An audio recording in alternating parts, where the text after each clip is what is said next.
read the question. So, the question number 6. An injury or trauma stimulates the platelets in the blood to release certain factor which activate the mechanism of.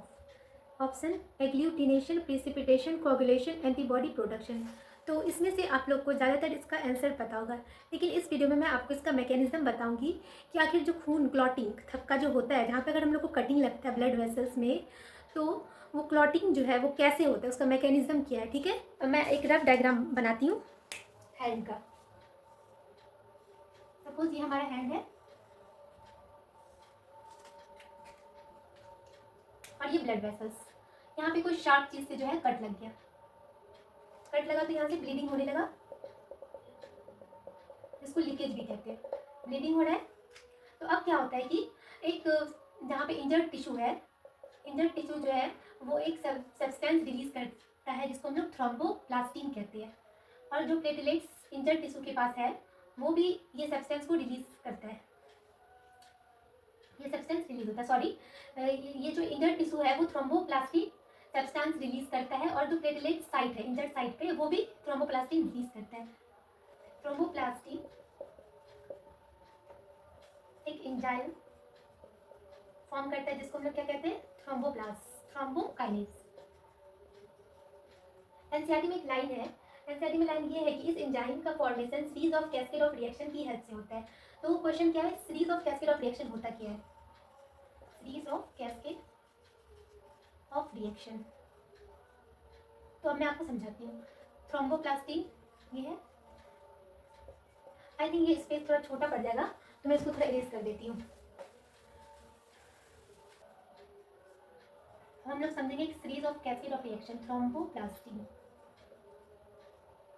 Thromboplastin क्या करता है, clotting factor x को activate करता है, ये inactive form में है और अब ये एक्टिव हो गया।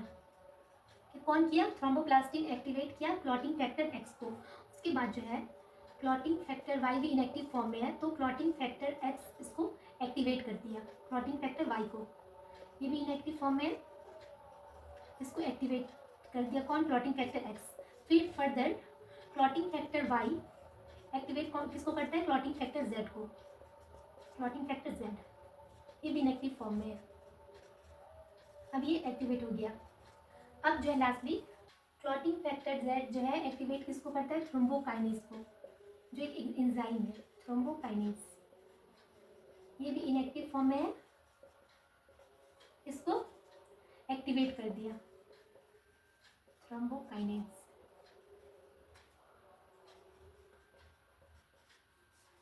उसके बाद है प्रोथ्रोम्बिन, प्रोथ्रोम्बिन जो है कन्वर्ट किसमें होगा, थ्रोम्बिन में,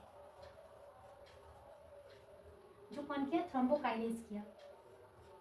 फिब्रिनोजेन को, फिब्रिनो, मैंने आपको प्रीवियस वीडियो में फिब्रिनोजेन का फंक्शन भी बताया था, आप लोगों ने ज़रूर देखा होगा, नहीं देखा तो ज़रूर देखिए। तो फिब्रिनोजेन जो है थ्रोम्बिन जो है किसको, फिब्रिन में कन्वर्ट करता है। मैं आपको एक बार अच्छे से बता देती हूँ। थ्रोम्बोप्लास्टिन को एक्टिवेट किया clotting factor x, inactive form में था, थ्रोम्बोप्लास्टिन एक्टिवेट कर दिया क्लॉटिंग फैक्टर एक्स को, और क्लॉटिंग फैक्टर एक्स जो है क्लॉटिंग फैक्टर वाई को एक्टिवेट कर दिया, और क्लॉटिंग फैक्टर वाई जो है क्लॉटिंग फैक्टर जेड को एक्टिव कर दिया, और उसके बाद फर्दर क्लॉटिंग फैक्टर जेड जो है थ्रोम्बोकाइनेज को एक्टिवेट कर दिया। उसके बाद क्या होता है, थ्रोम्बोकाइनेज जो है प्रोथ्रोम्बिन को थ्रोम्बिन में कन्वर्ट कर दिया, जिसमें कि कैल्शियम भी प्रेजेंट है। उसके बाद थ्रोम्बिन जो है फिब्रिनोजेन को फिब्रिन में कन्वर्ट कर दिया, और ये फिब्रिन जो एकदम थ्रेड लाइक स्ट्रक्चर हो जाएगा।